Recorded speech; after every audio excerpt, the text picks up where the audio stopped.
కాసేపట్లో పాక్ సరిహద్దు రాష్ట్రాల్లో మాక్ డ్రిల్ జరగనుంది. జమ్మూ కాశ్మీర్, పంజాబ్, రాజస్థాన్, గుజరాత్, హర్యానాలో సివిల్ మాక్ డ్రిల్స్ నిర్వహించనున్నారు. పాక్తో ఉద్రిక్తతల దృష్ట్యా సరిహద్దు రాష్ట్రాలను అప్రమత్తం చేసింది కేంద్రం. స్థానిక పౌరులతో పాటు సంస్థలను అప్రమత్తం చేశారు అధికారులు. ఆపరేషన్ షీల్డ్ పేరుతో 5 గంటల నుంచి రాత్రి 9 వరకు డ్రిల్ నిర్వహిస్తారు. మరిన్ని వివరాలను మా ప్రతినిధి రాజు అందిస్తారు.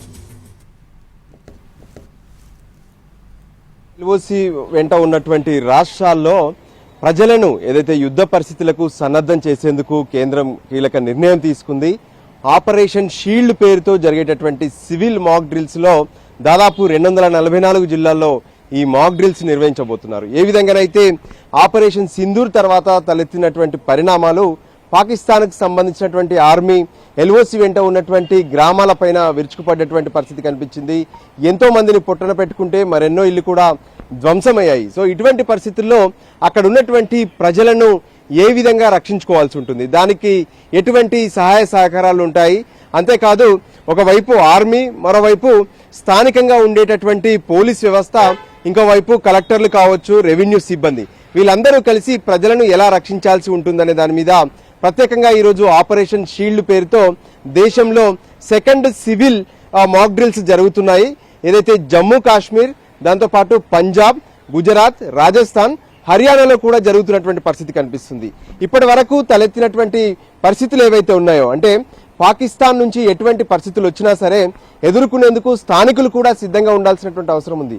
ఒకవైపు త్రివిధ దళాలు దాయాది దేశంతో తలపడేందుకు ఎప్పటికప్పుడు అలర్ట్ గా ఉన్నప్పటికీ కూడా ప్రజలకు కూడా ఎటువంటి నష్టం వాటిల్లకుండా వాళ్ళను ఎలా సురక్షితంగా రక్షించాలనే దాని మీద కేంద్రం ఫోకస్ పెట్టింది. అందులో భాగంగానే ఆపరేషన్ షీల్డ్ పేరుతో మొత్తం ఎల్ఓసి వెంట ఉన్నటువంటి అన్ని రాష్ట్రాల్లో దాదాపు 244 జిల్లాల్లో ఈ మాక్ డ్రిల్స్ కొనసాగుతున్నాయి.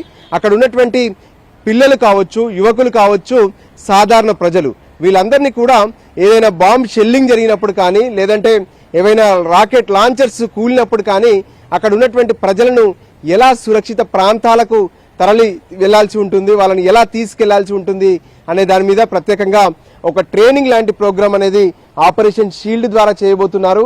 వాస్తవానికి ఎప్పటికప్పుడు ఎల్ఓసి వెంట కొంత ఉద్రిక్త పరిస్థితులు ఉన్నాయి. ప్రస్తుతం సీజ్ ఫైర్ కొనసాగుతున్నప్పటికీ మున్ముందు ఎటువంటి పరిస్థితులు ఎదురైనా సరే వాటిని ఎదుర్కొనేందుకు ప్రజలంతా సిద్ధంగా ఉండాల్సినటువంటి అవసరం ఉందని కేంద్రం భావించింది. అందుకోసమే ఆపరేషన్ షీల్డ్ పేరుతో ఏదైతే పాకిస్తాన్ భారత్ బార్డర్గా, అంటే సరిహద్దు ప్రాంతాలుగా ఉన్నటువంటి జమ్మూ కాశ్మీర్, పంజాబ్, రాజస్థాన్, గుజరాత్, దాంతోపాటు హర్యానాలో కూడా ఈ మాక్ డ్రిల్స్ కొనసాగుతున్నాయి.